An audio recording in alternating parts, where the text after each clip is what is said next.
আগুনে ভস্মীভূত হয়ে গেল ভুটভুটি বোঝাই পাট। বুধবার মালদার গাজলে এই ঘটনায় ছড়িয়ে পড়ে। ট্রান্সফরমারে আগুনে ফুলকি গাড়ি বোঝাই পাটে ছিটকে পড়লে দাউ দাউ করে জ্বলে ওঠে। এলাকার মানুষ ছুটে এসে আগুন নেভানোর চেষ্টা করেন, ততক্ষণ অনেকটাই ক্ষতি হয়ে গেছে।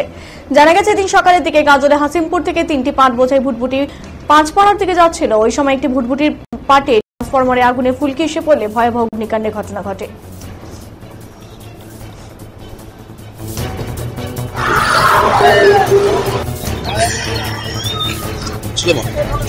এক ভুটভুটি ছিল, এক ভুটভুটি পাট ছিল, আমাদের বাড়ি থেকে বিক্রি করা হয়েছিল।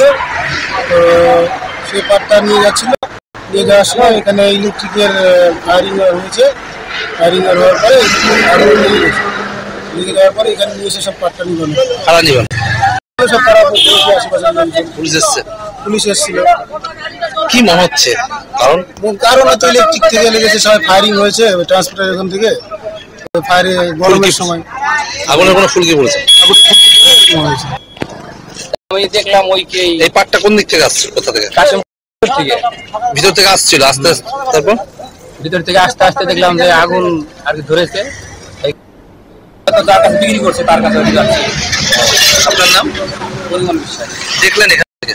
হ্যাঁ, এখানে কি